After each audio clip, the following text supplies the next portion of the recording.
Ok, buenos días a todos. Vamos a iniciar en breve la final de Middle School del torneo de San Joseph School. Ahí, para la final, van a competir dos equipos del Colegio New Horizon y tenemos un grupo de 5 jueces que van a estar evaluando el desempeño del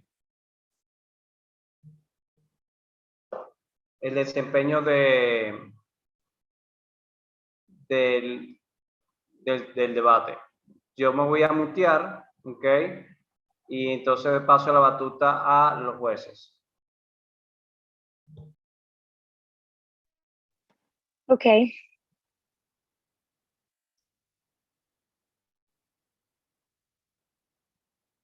So is everyone here?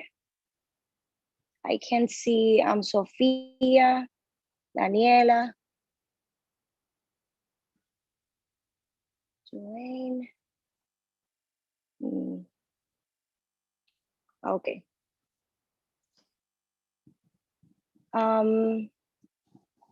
Sofía, heads or tails? Tails. Give me just a second. Wait a minute, I can't see my ballot yet. Oh, wait.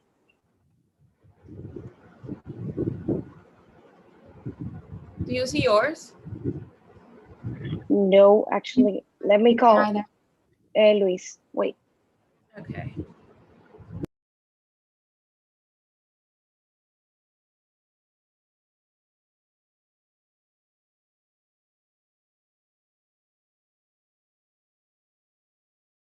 While we're waiting though, let's at least like decide who's con and who's pro and who's, you know, second speaker and first speaker. So Sophia, I think that's what you chose. Which was it? Heads or tails? We chose tails. Sorry? We chose tails. Okay, got it. Siri, flip a coin. It's tails. Okay, tails, what do you want? Second speaker, please. Okay, perfect. And the other team, would you like pro or con? Con. Okay, so Sophia and Daniela will be second speaker pro, sorry. Alana. And the other team will be first. Deme un minuto antes de arrancar el debate para confirmar que todos los jueces están y que todos tienen su e-ballot a la mano. Vamos a ver, tengo como juez a Alison, a Alana, a Marianne, a Pia. Me falta un quinto juez. Espérate, Reinaldo, me dice Luis que estoy hablando por teléfono con él, que falta María.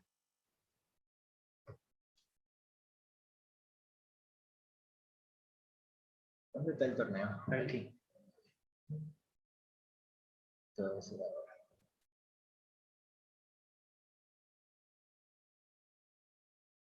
María Pérez. María Pérez. Yo no sé dónde está. ¿Dónde estamos? Busca la llamada de Zoom. Que yo no sé dónde tú la tienes. No lo tenemos. Ah, allá va. María Pérez me ha entrado, está bien. Reinaldo, Ok. me Está dijo entrando Luis ahora mismo. Exacto, está entrando La María siguiente ahora. juez, María Pérez. Entonces, María, por favor, ponte delante de tu nombre la palabra judge. Ok. Y entonces, y asegúrate de que tengas tu e-ballot a la mano. Yo pregunto a los jueces presentes, ¿tienen todos su e-ballot a la mano? A mí no me sale la ronda para juzgar. Okay. Ah, ya me salió, denle a refrescar. Miren a ver que Luis ya me dijo. Exacto. Listo, ya, ahora sí. Sí, para mí también ya me sale. Okay.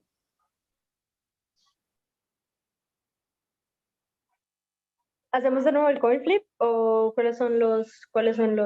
No, yo creo que los se puede resultados? quedar Was, correct me if I'm wrong, Sophia and Daniela, you guys chose second speaker pro, and then Okay.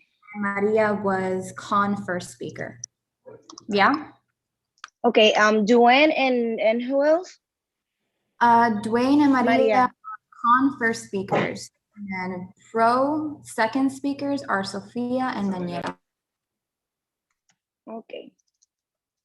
Can I have their last names, please? Like the teams, last names, each team. So Sophia. and she's Daniela Morales. Okay, okay.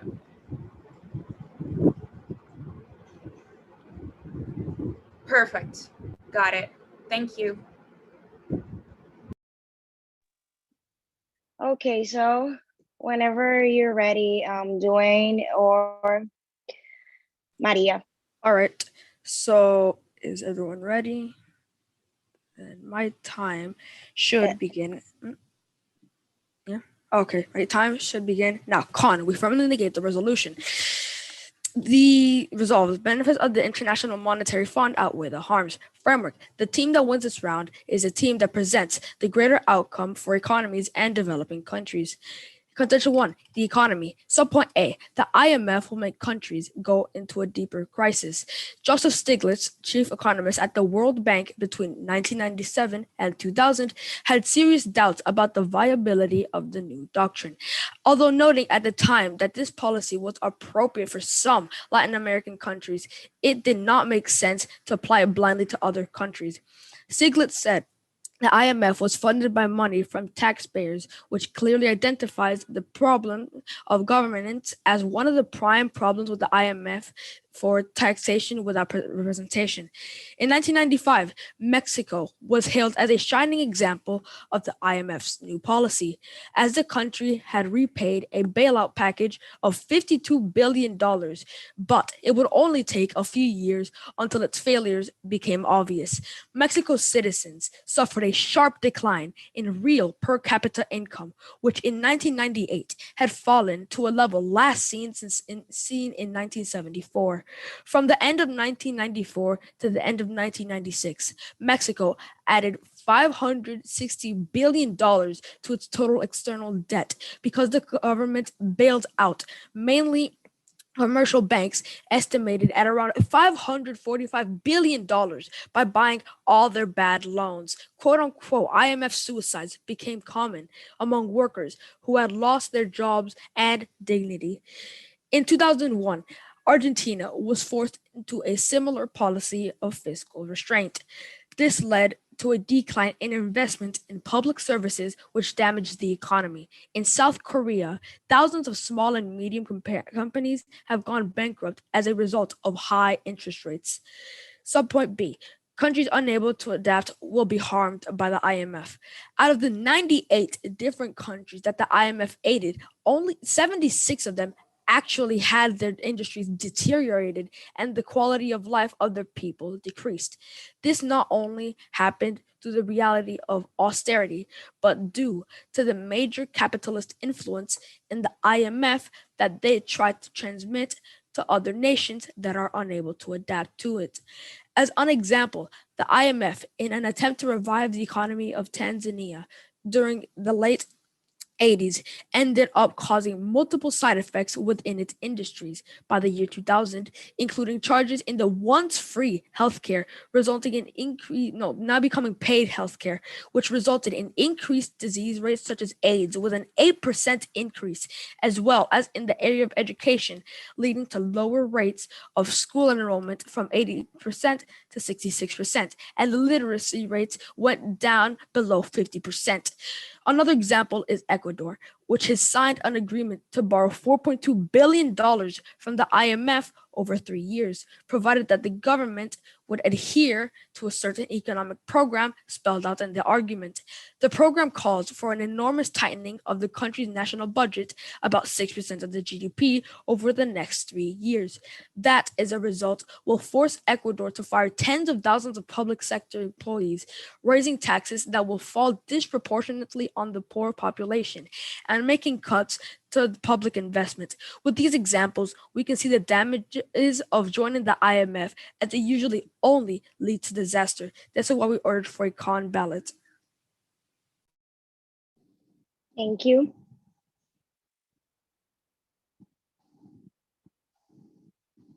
Sofía or Daniela?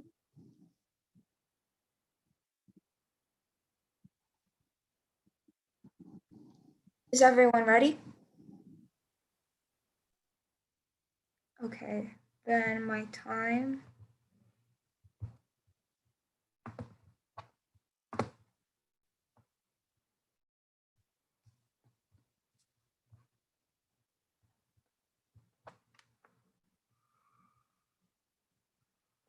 Okay, so my time shall begin.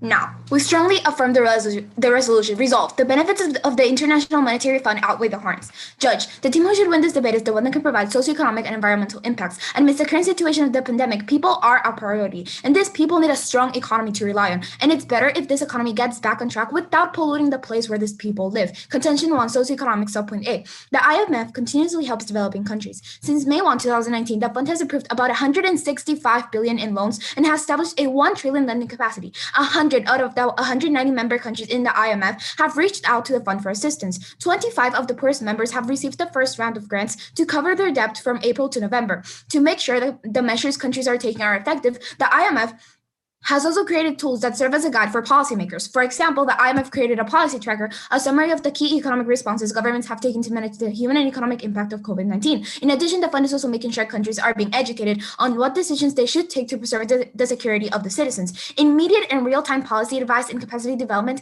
were provided virtually to over 160 countries on topics ranging from cash management and data to economic governance. More than 90% of countries that requested pandemic-related emergency financing have also received capacity development support in the form of hands-on technical advice, practical tools, and policy-oriented training. An example of a country getting benefited from the IMF's COVID-19 aid is Jamaica. The IMF Executive Board approved Jamaica's request for emergency financial assistance of about $520 million to help meet the urgent balance of payments needs stemming from the COVID-19 pandemic. After signing with the IMF, Jamaica's economic freedom score is 69, making its economy the 45th freest in the 2021 index. After its signing in 2020, its overall score has increased by 0.5 points, primarily because of an improvement in judicial effectiveness. Another example, in April 2020, the IMF activated the Natural Disaster Response and Assistance Trust Fund of about $500 million, a quick and effective operation of financial assistance that will now also be applied towards the 28 recipients. Out of those, 21 were low-income African countries who could receive a total of $959 million by April 2022. And as a grant, not alone. Contention to environment, subpoint A, IMF helps the environment. Unless strong action is taken to curb emissions, global temperatures could increase by 2 to 5 Celsius by the end of the century, worsening the climate crisis. As a result, we could face considerable environmental, human, and economic consequences. Peter Tala, Secretary General of the World Meteorological Organization, said that reducing greenhouse gas emissions to fight climate change will require drastic measures. The only solution is to get rid of fossil fuels in the power production industry and in transportation. The IMF makes the case that right economic policy tools can pave a road toward net zero emissions by 2050 and can be incorporated successfully into the economic recovery from COVID-19. How is the IMF reducing emissions? Well, by pricing fossil fuels in accordance to their damage to society. If fuel prices had been set at fully efficient levels in 2015, estimated global CO2 emissions would have been 28% lower, fossil fuel air pollution deaths 46% lower, tax revenues higher by 3.8% of global GDP, and net economic benefits would have amounted to 1.7% of global GDP. We can't go back in time, but what we can do is work for a better future, and the IMF has suggested innovative ideas that are effective in connecting the economy and the environment.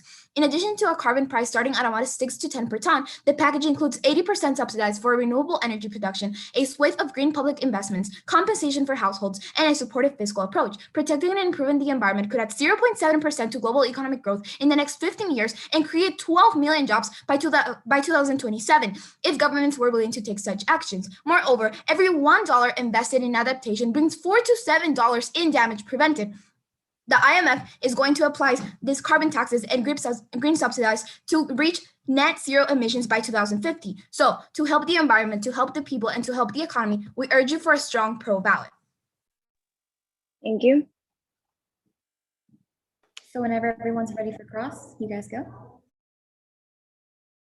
All right, so time should begin. Just give me a timer. Time should begin now. I'm the first speaker to ask the first question. So you were mentioning how there would be 12 million jobs by the year 2027.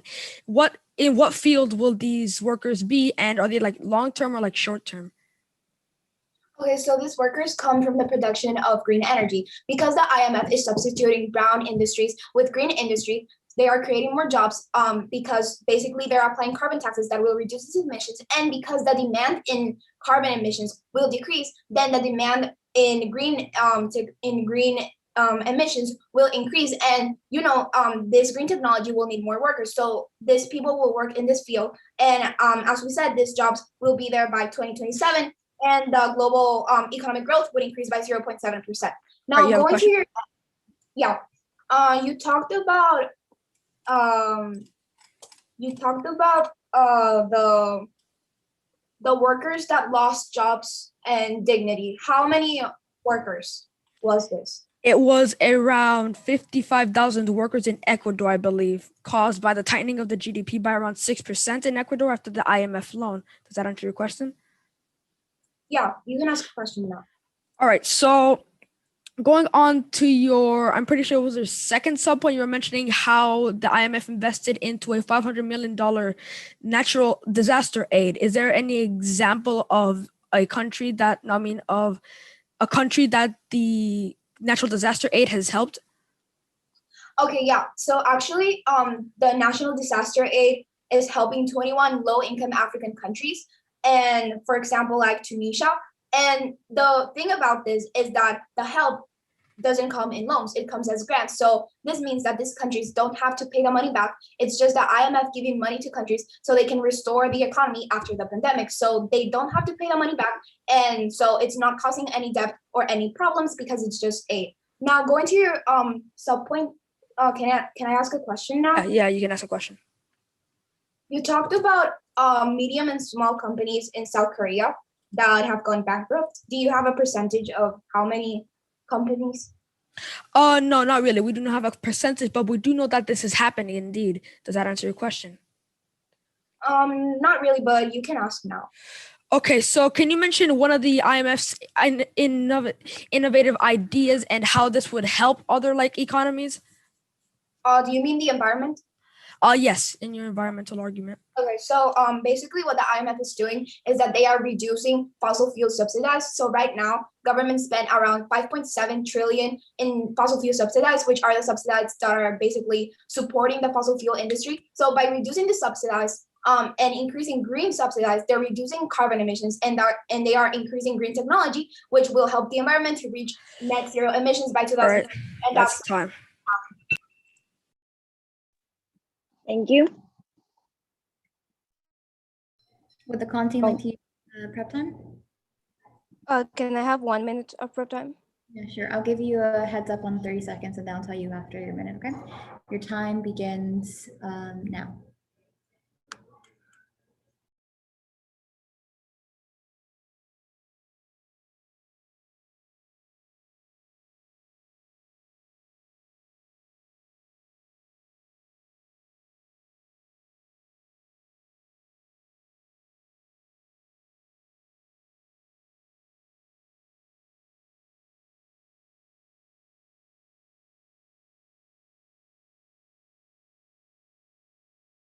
That was 30 seconds. You still have 30 seconds left.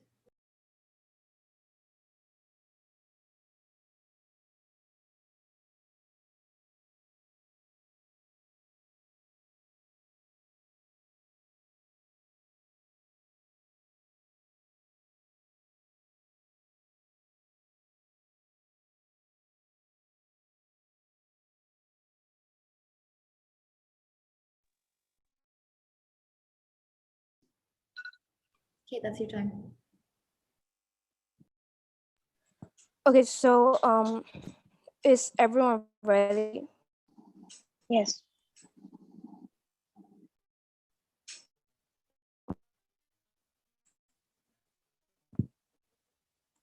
Wait, is my can work? I'm not sure if it's only me, but I feel like it's cutting up. Wait. I can't hear you, Maria. I don't know if it's your.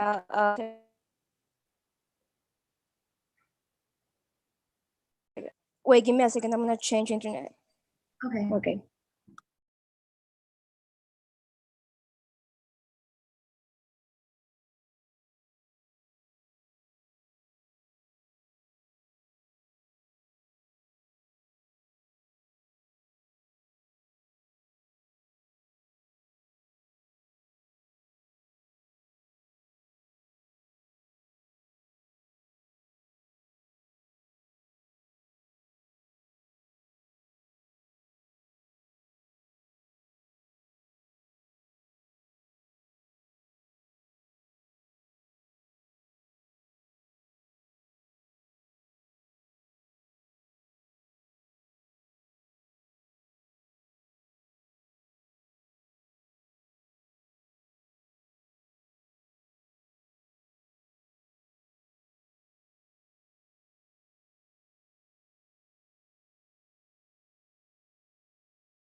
Okay, can you hear me now?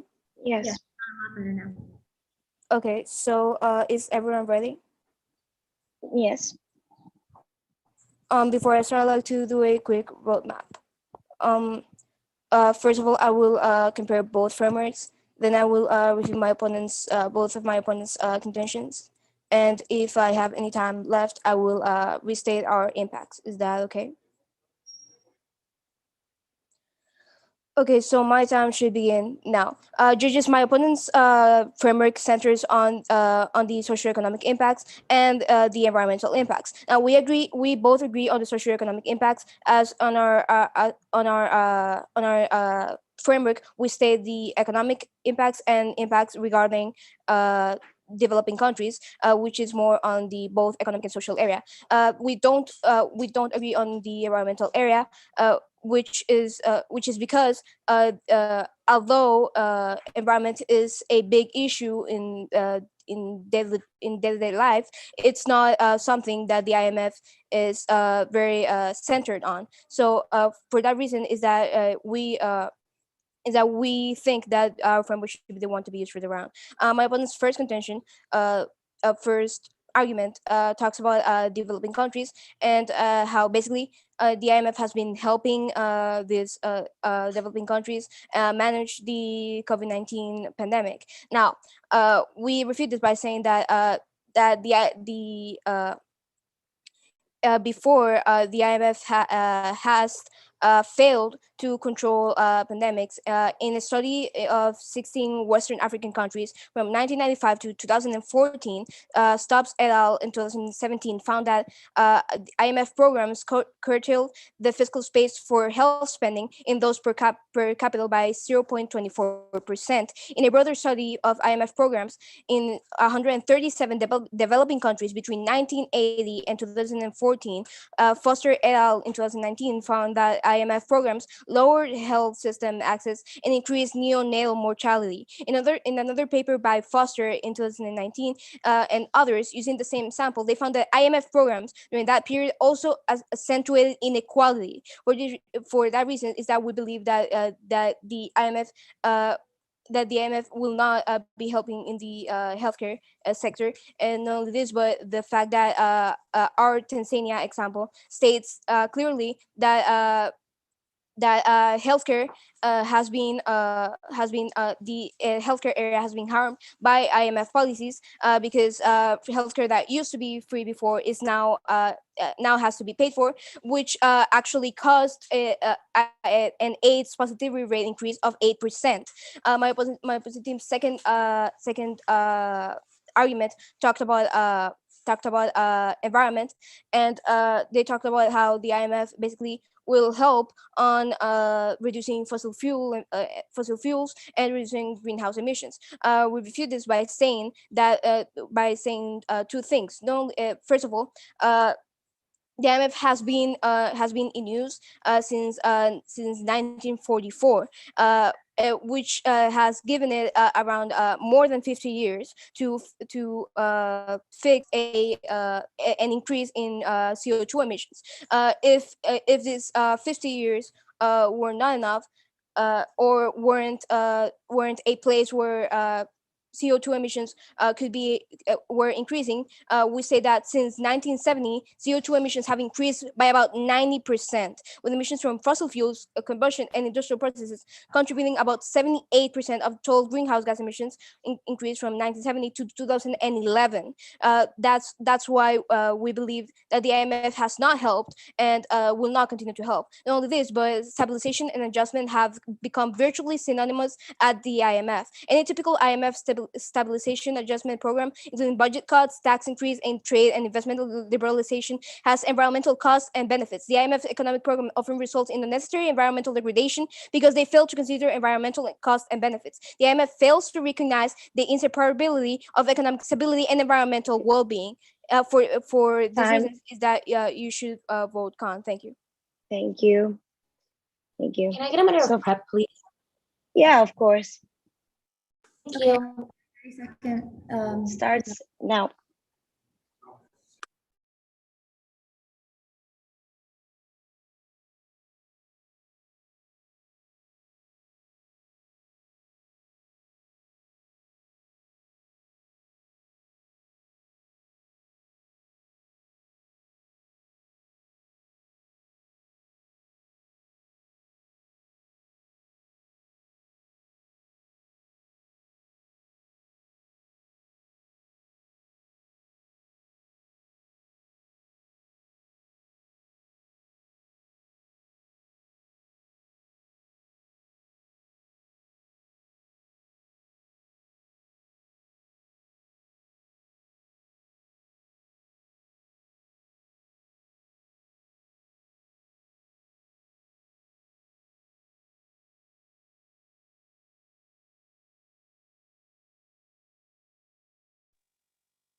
That's time. So before you start, I would like to give an off-time roadmap, if that's okay. So Yeah, of course. I'm gonna restate my framework, then I'm gonna attack their case, then I'm gonna do some frontlining about things said during rebuttal, and lastly, if I have time, I'm gonna expand on my case. That's okay? Yes. And my time shall start now. Judge, our framework, Judge, the team which won this debate is the one that can provide socioeconomic and environmental impacts. Amidst the current situation of the pandemic, people are a priority and these people need a strong economy to rely on. It's better if this economy gets back on track without polluting the place where these people live.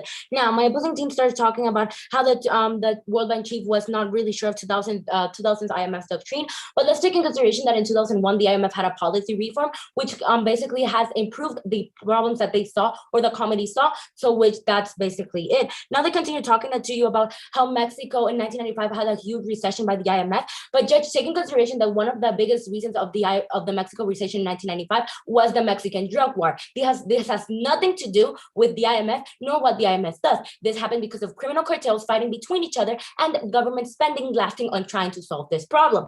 They continue talking to you about how workers are losing dignity and jobs, but we have a great example of how this is not happening. After Ecuador signed in 2019 with the IMF, actually its employment rate increased to an all-time high of 47.3. And even if you still don't buy it, actually after Greece signed with the IMF, its unemployment rate went to an all-time low of 15%. They continue talking to you about how quality of life has decreased and how poverty basically will happen, but this is simply not true. Studies prove otherwise. Actually, IMF programs have been able to reduce poverty. In 7 countries where which data are available, poverty rates declined by an average of 20% under IMF-supported adjusted programs, also implying an average annual reduction reduction of 5.3%. The reduction of these countries in Africa, Tanzania being one of their examples, was somewhat stronger at 6.3 reduction of poverty each year. They continue talking to you about how this causes an increase in disease rates and increase in the mortality rate, but this is not true. Actually, the IMF invested more than $430 million to fight the Ebola outbreak in Sierra Leone,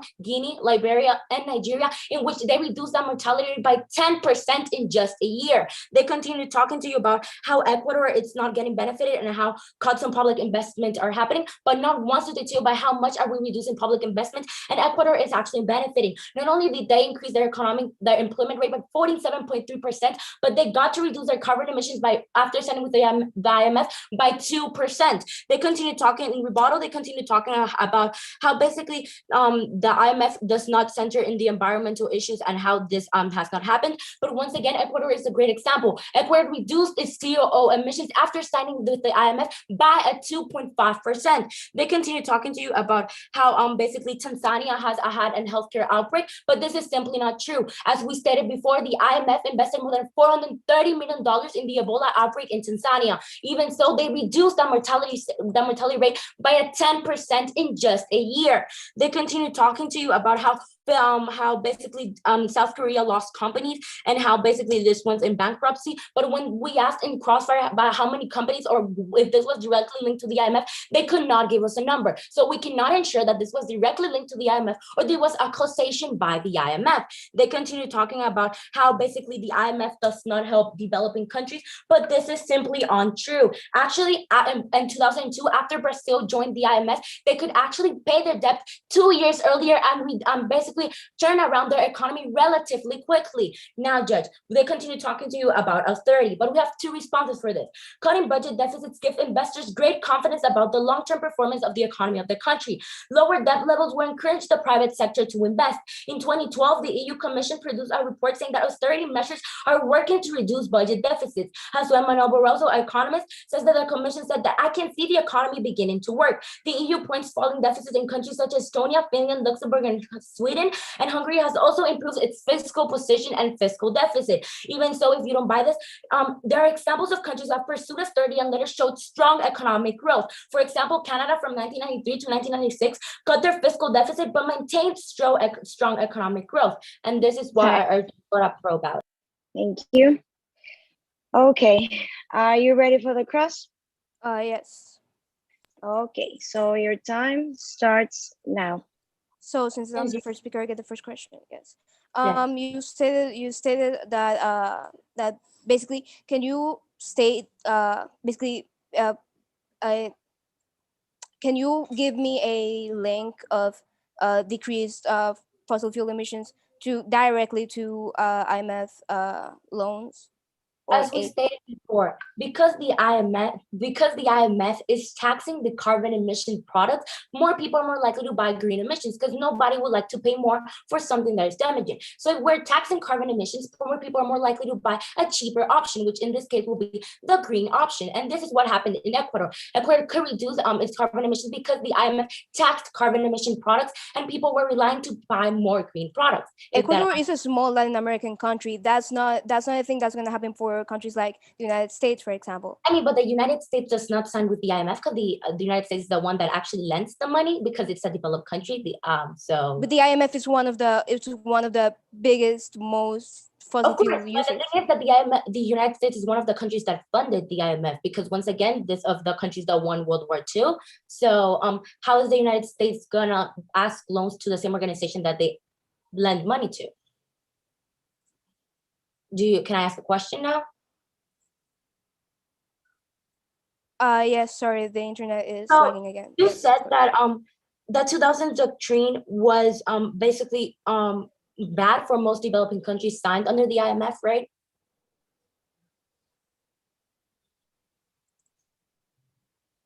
So without taking into consideration that they actually reformed policies in 2001, can you tell me a country that was directly affected because of these doctrines?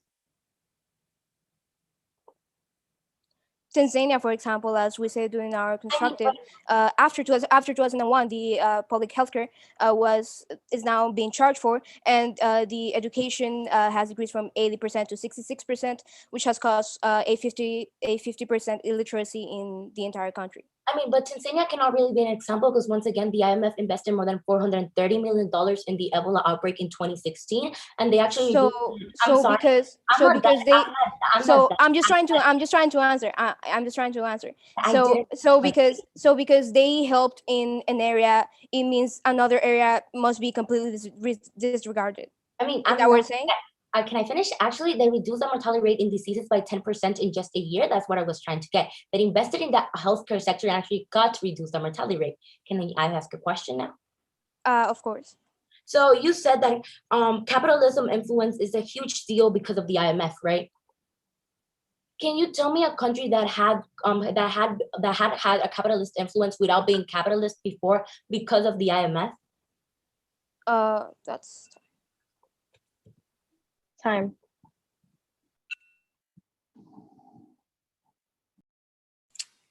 Can you just run the prep time? Yeah, you have 2 minutes left. Do you want the whole 2 minutes or do you want 1 minute? Is it fine if I just run it? Yeah, sure. Tell me. All right, I'll start it right now.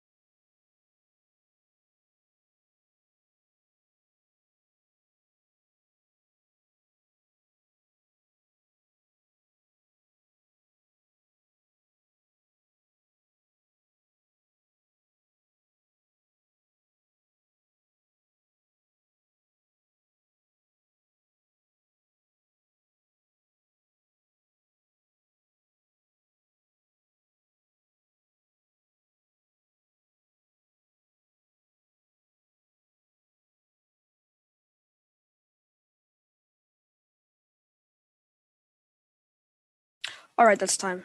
That was 58 seconds. Okay.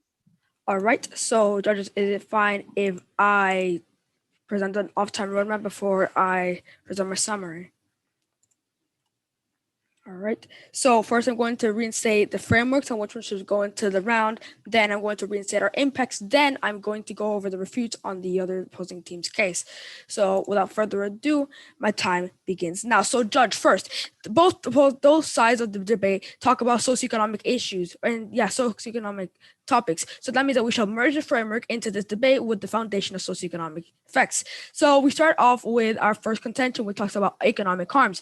And our second one talks about the deeper crisis. The former chief economist at the IMF expressed his concerns over the new IMF and has deemed it a suicide loan, as countries that receive these loans have a high chance of ending up in a worse place than they were now. Mexico is an example of this. After receiving a $52 billion loan from the IMF, Mexico is faring fine in the short term. But it only took 1 year for the consequences to show. Citizens saw the worst income rate since 1974, and it was like that until 1998, where even after, Mexico was still in a worse place than 1995. So point 2 talks about countries that are unable to adapt. 76 of the 90 countries that the IMF has helped have resulted in worse living conditions. An example of this is Tanzania, where the free healthcare had to end up being paid for, which caused AIDS positivity rate to increase by 8% annually, not Ebola, like the opposing team has mentioned. And it has also lowered the education rate from 86% to 66%.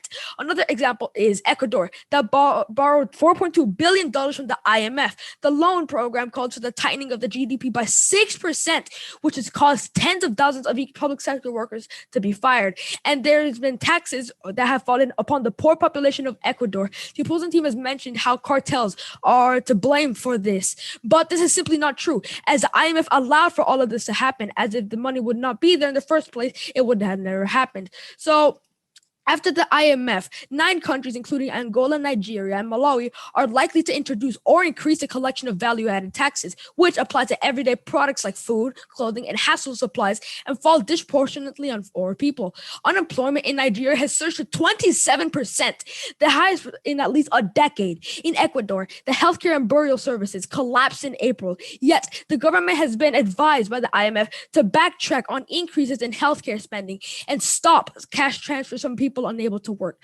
A recently agreed $6.5 billion loan includes cut to the fuel subsidies which poor people rely on. 14 countries, including Barbados, El Salvador, Lesotho, and Tunisia, are likely to freeze or cut public sector wages and jobs, which could mean lower quality of healthcare and fewer nurses, doctors, and community workers in countries that are already short of healthcare staff. Tunisia had just 13 doctors for 10,000 people when COVID-19 struck. In Costa Rica, protests have erupted against the government for seeking a $1.7 billion loan from the IMF in exchange for austerity measures, including public sector wage freezes. For these reasons, judges, we strongly urge you to vote con for the people, judges. Thank you. Can we get a minute of prep time, please? Yeah, of course. Your time starts now.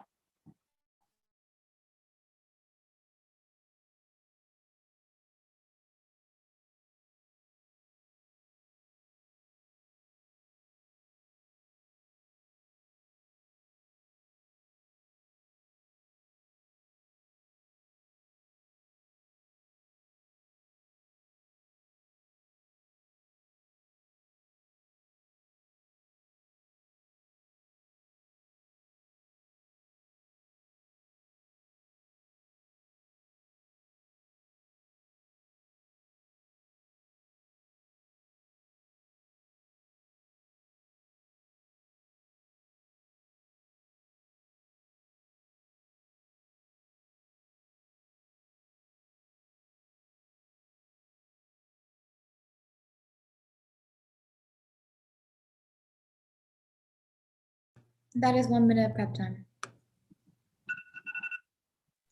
Okay, I'm gonna change computers, if that's fine.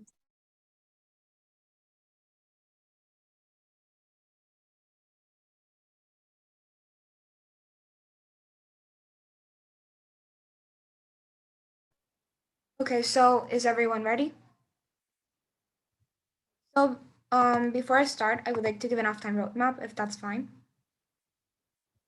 Okay, then I'll just go on to frameworks, and then over the clashing points / voting issues, I'll defend our arguments and weigh. So if everyone's ready, my time shall begin now. Okay, so the opposing team responded to our framework by saying that the environment doesn't matter because it is not the IMF's main focus. Now, we're gonna tell you why it is of the IMF's main focus. The thing is that the more that governments delay preventing or helping the environment, the more they will have to pay in damage afterwards because of the emissions. So what we're saying right now is that the IMF, every time a government spends $1 in adaptation, they are saving money. They are saving $4 to $7 in preventing this damage. So this is why right now the IMF is a key to linking the economy and the environment. And because their framework is socioeconomic, then we must also ensure that the economy and the environment get along. So our framework is the one further out. Now, going over the clashing points and / voting issues on the economy, we have IMF's measurement of money and inequality between countries, and then we also have health. Now, going over health, the opposite team says how countries are decreasing their social protection expenditure, but actually one of the countries they mentioned, Latvia, and so in Latvia, social protection expenditure increased by 7.6% last year after signing with the IMF. Provisional data of the Central Statistic Bureau published in November 24 show that in 2019, Latvian social protection expenditure accounted for almost 5 billion or 775.6 million euros, and it has grown by 335.4 million euros. Not only this, but they talk about an 8% increase in HIV or AIDS. But well, on the other hand, we're talking about a 10% decrease in mortality from Ebola. So in this case, our numbers are bigger. Now they also talk about austerity and how austerity is going to cut money. But as we have said in rebuttal, austerity is not always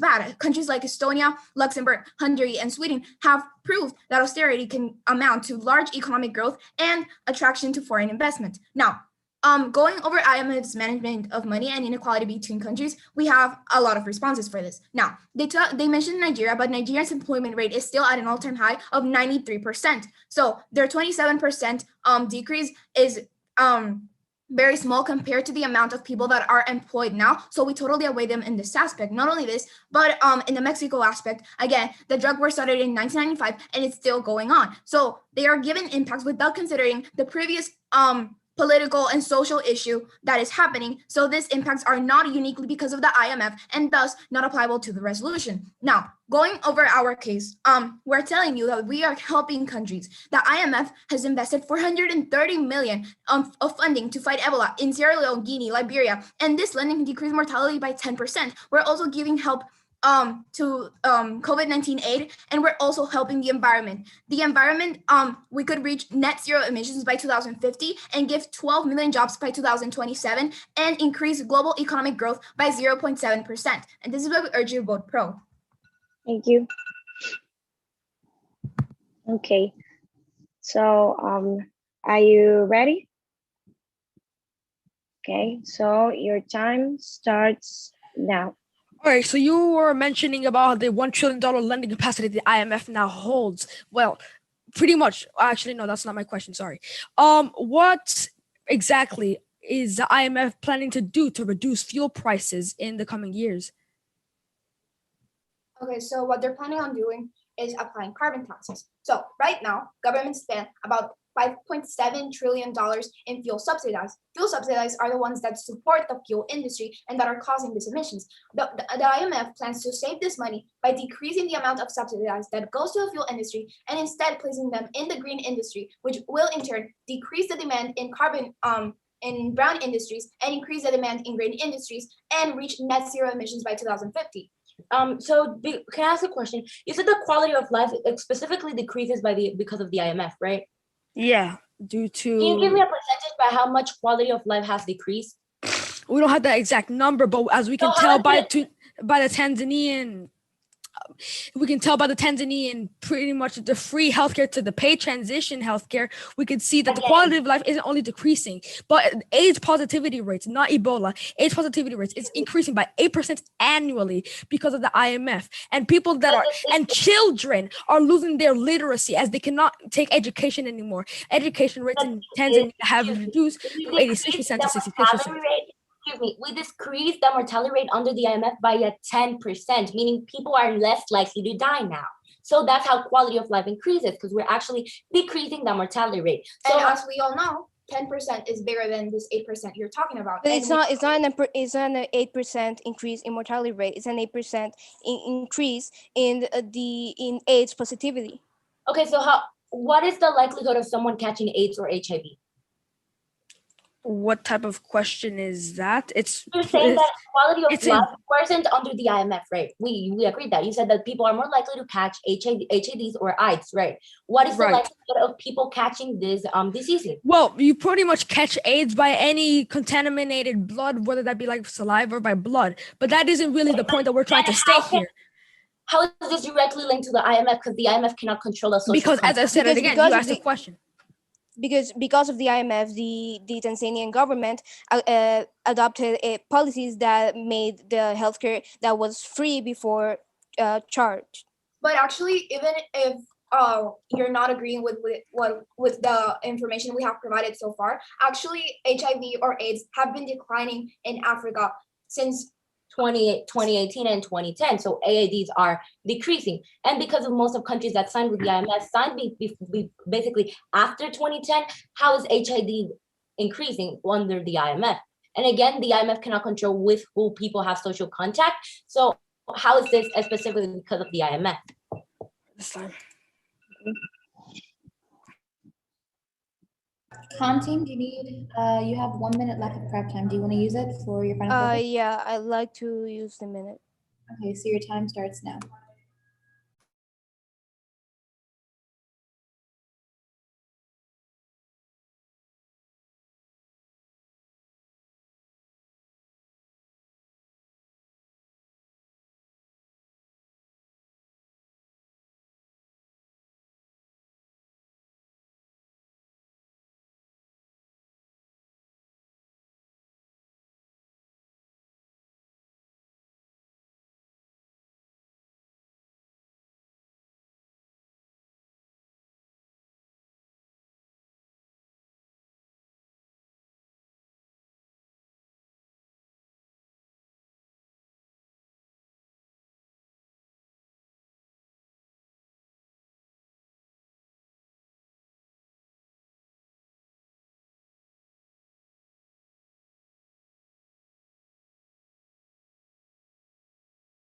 And that is time. Okay, so is everyone ready for final focus? So my time should begin now.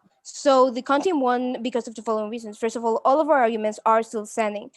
We have several countries which were harmed, directly harmed by the IMF.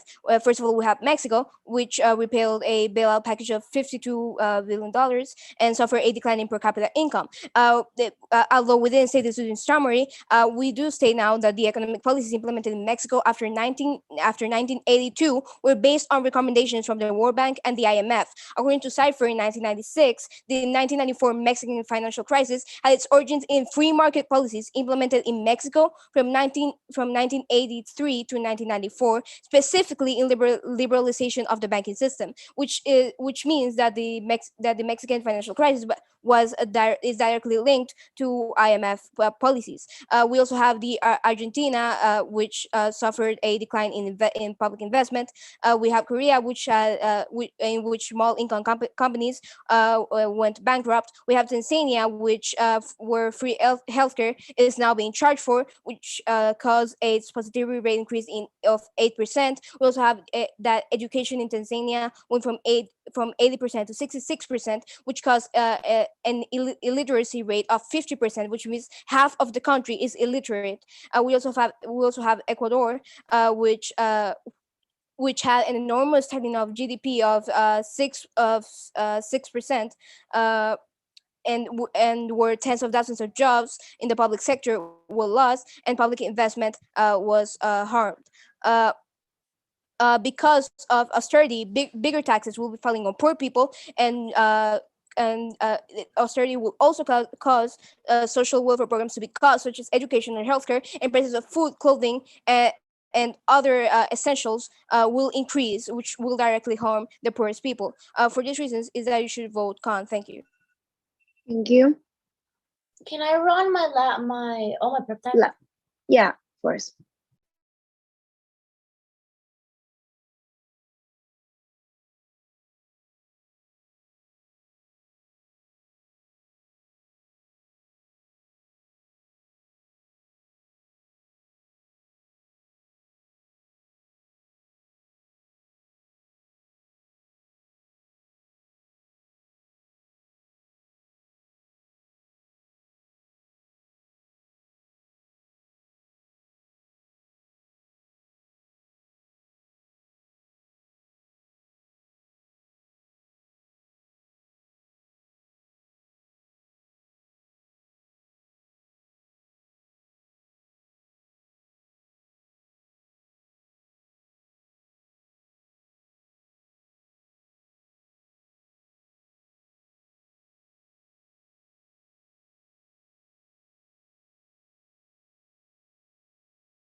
Really quickly, Alana's computer froze, so prep time might be over. Was anyone else taking time? No, yeah, I was taking time. Don't worry. She's Time. Yeah, time's up. Yeah. Okay. Okay, so before you start, I would like to give an off-time roadmap. So I'm gonna restate you our framework. Then I'm gonna tell you the voting issues of the round. Then I'm gonna tell you why we're waiting on magnitude and quantification. I'm gonna tell you why we have disproved. And lastly, if I have time, I'm gonna expand a little bit more on my impacts. That's okay? Yes. Then my time should start now. Judge, our framework judge, the team which should win this debate is the one that can provide socioeconomic and environmental impact. Amidst the current situation of the pandemic, people are a priority, and these people need a strong economy to rely on. And it's better if this economy gets back on track without polluting the place where these people live. Now, the voting issues of that round were economy, recession, inequality, and poverty. Now, we win this debate on magnitude and quantification due to the fact that all of our impacts are directly linked to the IMF and happened because of the IMF. Now, we disprove not helping developing nations by telling you that the IMF has decreased the mortality rate by 10% in just a year, and we have seen an investment of more than $43 million in more than 3 countries in Africa, being Sierra Leone, Guinea, and Liberia.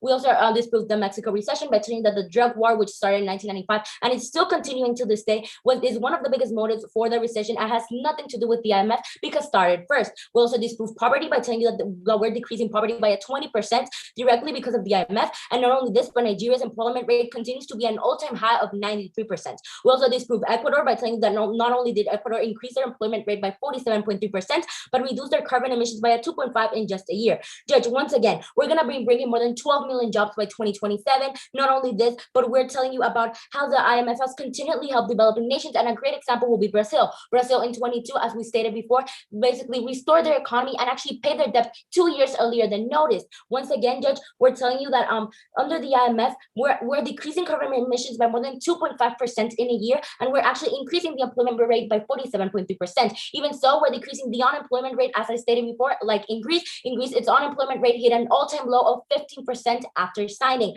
Not only this, but we have proven to you how the IMF has helped countries like Ecuador, Hungary, Latvia, Estonia, Sierra Leone, Guinea, Liberia, and Nigeria directly because of the IMF. And this is why you should give your ballot to the pro side. Thank you. Okay, great debate. So now we're gonna submit our ballots. You wait here and then we'll give you the results, okay?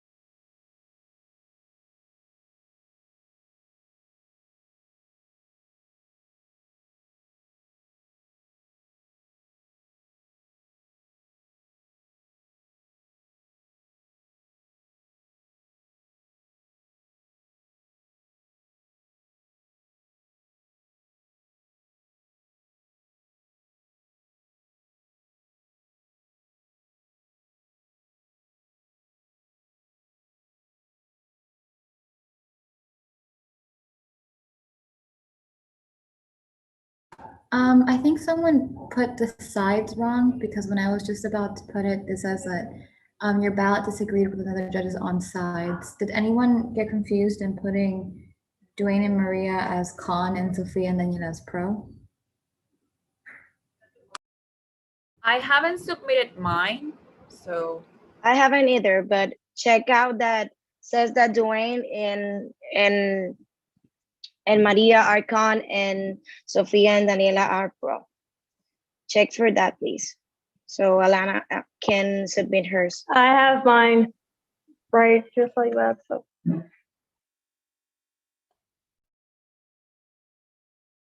Okay, I think I fixed it because it told me to like confirm who's pro or con. So I think it's back to normal again.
Okay, so is anyone missing on their ballots?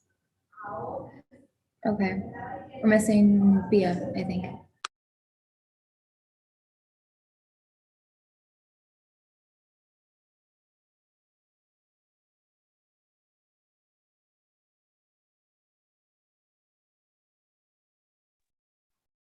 Todavía quedan 2 balos por someter, entonces esperemos que estos 2 balos se sometan y después luego vemos la decisión de los distintos jueces.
Solo falta un ballot por entregar, cuestión de unos instantes, y ya después entonces vemos la decisión final.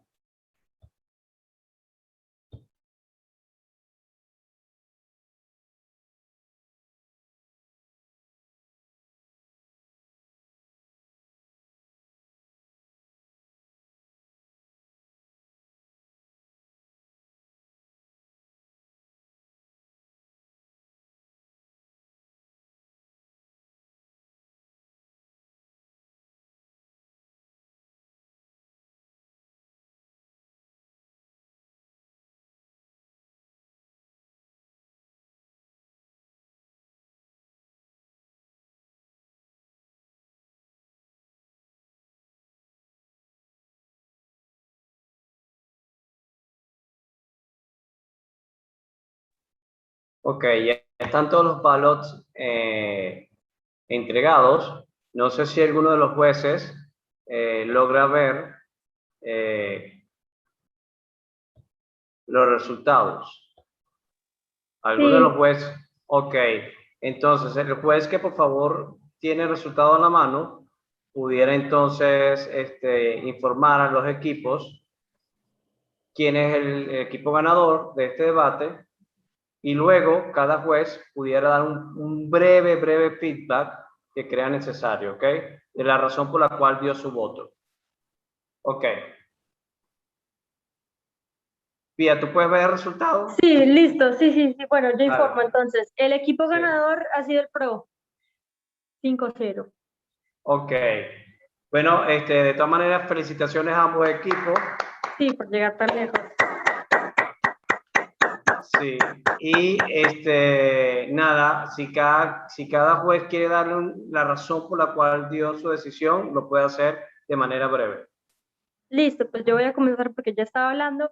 My decision was basically based in regards of the fact that the environmental argument really was left standing throughout the round, to my personal opinion, and the impacts on the socioeconomic aspects, that being healthcare and that being the reduction of poverty overall, were outweighed on the pro side instead of the con.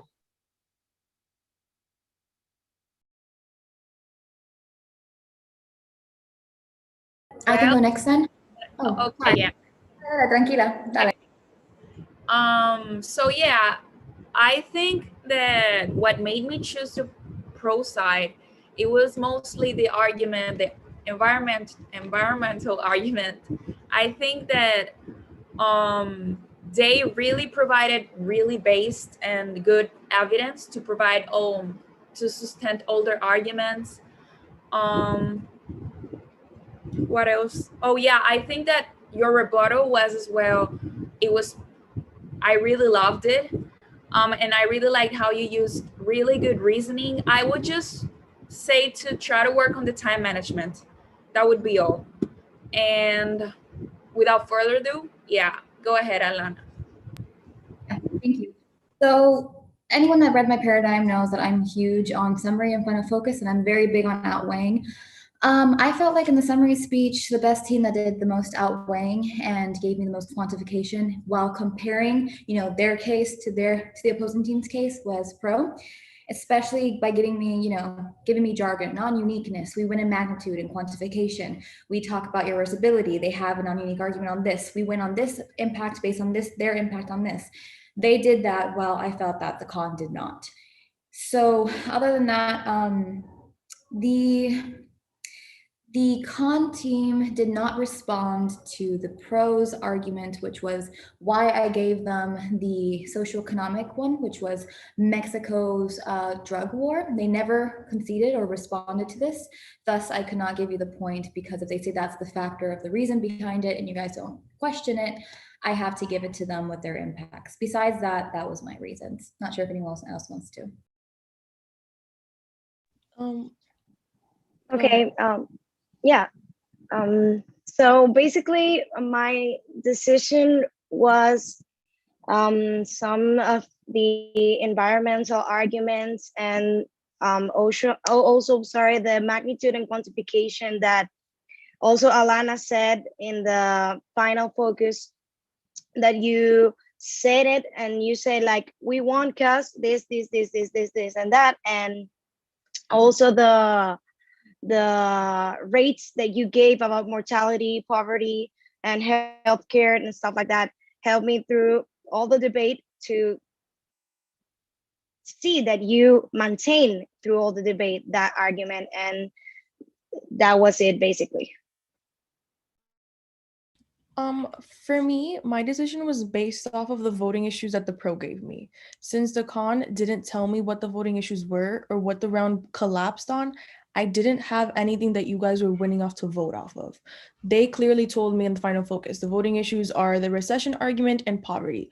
Ultimately, like Alana said, on the recession argument, you never responded. You simply said, oh, that's not true. The IMF is what's causing the recession, while they kept on pushing, that's not true. This is what's actually happening. Apart from the voting issues, I didn't take environment into consideration. I feel like at the end, more in final focus, both of you dropped it completely. So I didn't make my decision based off of that. Also, apart from the fact that neither of you told me that it was a voting issue. So I strictly went off of poverty and the recession. Then for the con, one thing that I will say, in summary, you guys dropped a lot of things that I feel like if you hadn't, you could have easily won the round. For example, in your case, you told me that illiteracy rates were decreasing. You said that tens of thousands of employees were fired, but in summary, you didn't mention it. I feel like you made summary an extension of rebuttal and you didn't touch your case enough to win the round. But apart from that, it was a great round. Well, congratulations everyone again. Good luck in your next debates, your future debates, and good job to both teams. Good debate. Bye-bye. Very good debate.